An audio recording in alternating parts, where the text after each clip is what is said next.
A bolsa brasileira caiu, o dólar subiu e o ouro voltou a pressionar. O gatilho? Política.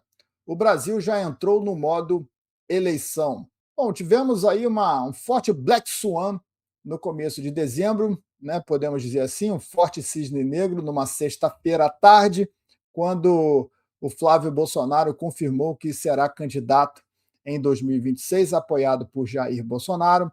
Os mercados que tinham, o mercado brasileiro, né, que tinha expectativa de uma direita aí unida, possibilidade até do Tarcísio, de um nome com menos rejeição, mais próximo ao centro, com políticas também liberais, né, acabou sendo pego de surpresa e houve uma forte fuga de dinheiro da Bolsa naquele dia. Foi o maior volume financeiro do ano. A fuga de dinheiro da Bolsa ultrapassou os 32 bilhões de dólares naquele dia.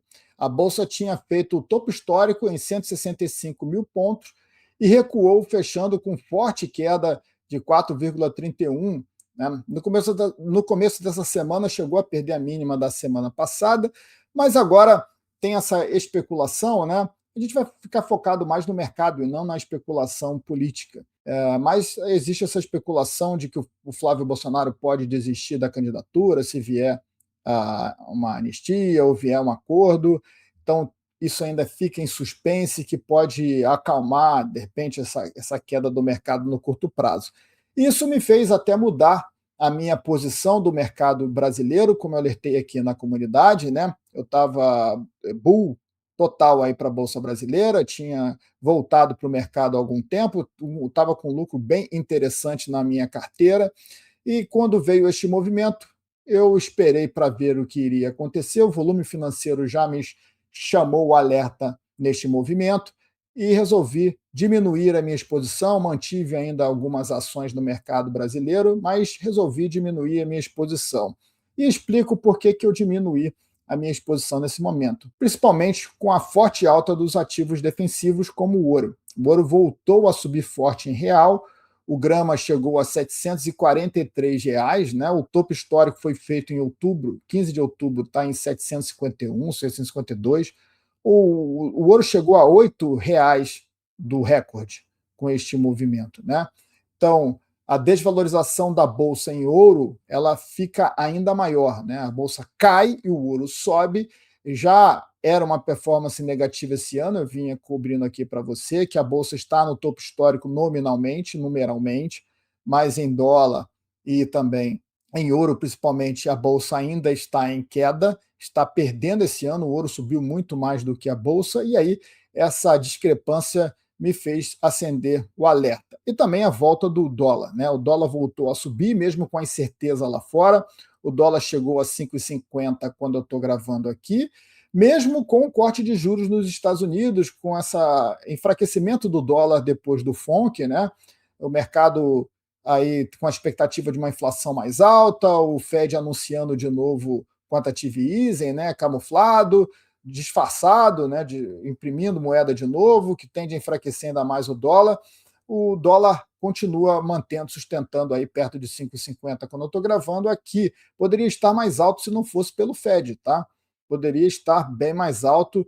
Eu já alertei a você aqui que a queda do dólar este ano ela aconteceu devido ao cenário internacional, né? Com essa desvalorização que está acontecendo, os bancos centrais se desdolarizando, comprando o ouro, né? O ouro subindo forte esse ano, os investidores também buscando diversificar a carteira, saindo do mercado caro americano e buscando países emergentes. O Brasil ganhou a sua cota aí nessa participação também, e claro, os juros no Brasil também se tornaram mais atraentes, então o dólar acabou caindo aqui, como caiu frente às principais divisas no mundo inteiro. O dólar tende a enfraquecer ainda mais. Mas esse risco político trouxe esse momento para o dólar no curto prazo, mas principalmente para o ouro. E o ouro deve romper o topo histórico aqui em reais muito em breve, esse 750. Possivelmente a gente vai ver esse ouro chegando a R$ 1.000 o grama, né, na cotação brasileira no ano que vem. Então, eu continuo acreditando que o ouro vai se valorizar muito mais do que a bolsa. A bolsa ainda está em tendência de alta. Eu alertei aqui na comunidade, apesar dessa minha saída, né, estratégica nesse momento. Eu não saí 100%, ainda estou posicionado no mercado em alguns ativos. Acredito que a bolsa ela ainda está em tendência de alta e que, apesar desse barulho no curto prazo, esse ruído que acabou derrubando e vão acontecer outros, a tendência ainda é de alta. E a não ser que haja realmente essa tendência, esse fluxo de saída continue, a bolsa deve se recuperar em breve. Não foi por causa disso, né, porque a bolsa caiu, que eu saí, e sim porque os metais voltaram, os defensivos voltaram a subir aqui no Brasil. Então, isso explica o meu momento aqui.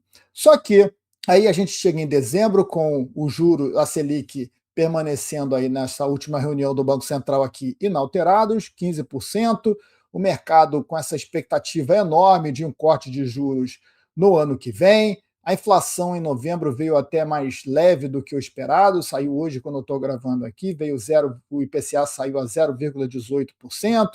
O mercado vem aí, semana após semana, reduzindo a expectativa da inflação para 2025. A expectativa do mercado é de corte de juros, mas essa volatilidade, né, essa incerteza política levando o dólar e o ouro para cima nesse momento, sinaliza que corte de juros não deve acontecer. Pelo menos era o que o Banco Central deveria fazer. Olha, com esta incerteza e com essa flutuação cambial acontecendo no curto prazo, a gente vai permanecer com juros elevados, a gente não vai começar o corte de juros agora. Esse seria o caminho natural, mas o Banco Central deve ceder a pressão do mercado em breve, porque se não houver esse corte de juros, a gente pode ter uma grande correção do mercado financeiro aqui em 2026.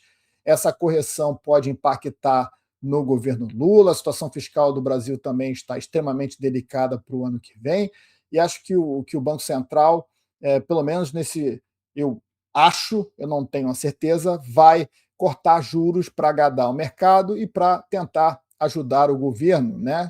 E a narrativa vai ser sustentada por, olha, a inflação está mais próximo da meta, a gente pode cortar juros agora, de forma equivocada, né? Porque você já sabe que a M2, a moeda em circulação, a liquidez da economia, mesmo com juros a 15%, continua crescendo, chegou a 7,19 trilhões de dólares aí no mês de agosto, deve fechar um ano com um aumento de 10%, é muito maior do que o PIB, do que a inflação no Brasil.